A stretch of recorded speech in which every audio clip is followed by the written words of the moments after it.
Alrighty then, congruent triangle postulates. Postulates is nothing more than a fancy word for the reason why something is true. Okay? So, in the case that we're trying to say, yeah, these two triangles are congruent.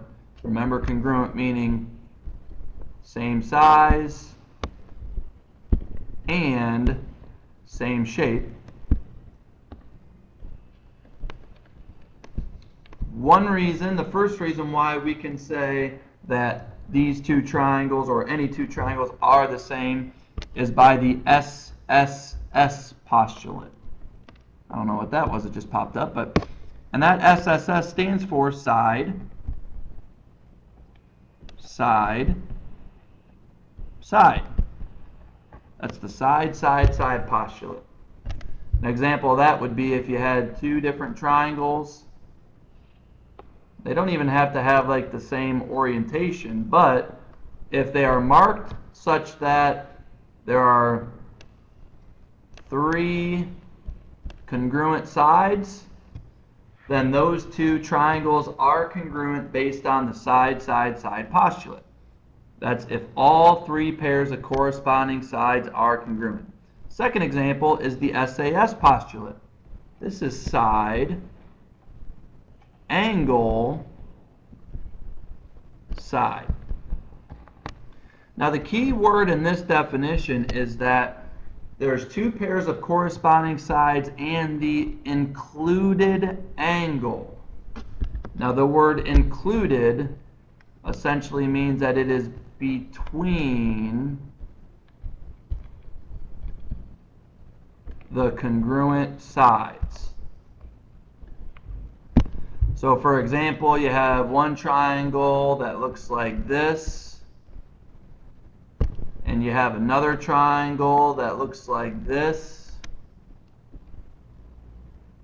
Notice that the angle that they have in common, this angle here and this angle here, both of those angles fall in between the sides that are congruent. So for this reason, we could say these two triangles are congruent based on the side angle side postulate. The third one, ASA, you could probably formulate a guess as to what that stands for. That's the angle side angle postulate. Once again, you're going to see that word included. So you have corresponding angles and their included side. So let's say that I have, I don't know, we'll just draw one of these. And we'll draw another one of these. Now I see that they both have a 90-degree angle.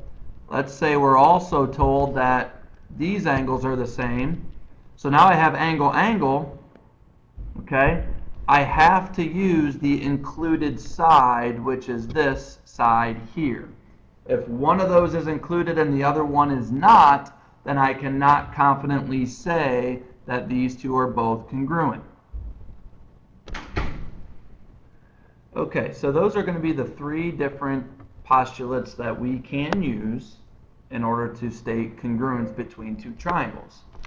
There are also going to be a few things that are implied that even though they may not mark it on the picture, you can mark it yourself.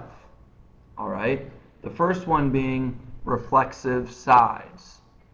So if I'm looking at these two triangles, this triangle here and this triangle here, you notice that those triangles share this side. So you are permitted to mark that congruence without them telling you that it is congruent. Now you have to be careful though, because you cannot mark things congruent because they quote unquote look the same. For instance, this angle and this angle. You cannot mark those to be the same because they look like it. All right? You can only mark things that are implied to be true, like two sides that are being shared. Now, vertical angles, you are permitted to mark. Okay? So like this angle and this angle. We know those are the same because vertical angles are congruent. But once again, angles like this angle and this angle down here, they may look like they're the same, but we don't know them to be the same. So just be careful and don't overuse the implied congruencies that we're talking about here. Okay? If we have parallel lines marked like we do here, if parallel lines are marked, then we know this is our transversal. And anytime we have parallel lines cut by a transversal, then we know alternate interior angles are congruent. So we have a pair there and a pair here. Those are congruent because of the parallel lines cut by a transversal rules. I hate to beat a dead horse, but once again, these angles here, they may look like they're the same, but we don't necessarily know them to be the same, so let's just back off on going too far with this. Okay? And then lastly, midpoint. If a midpoint is mentioned, here it says that B is the midpoint of AC. Well, since it is exactly in the middle, we know that AB and BC are going to be the same, so you can mark those congruencies. All right?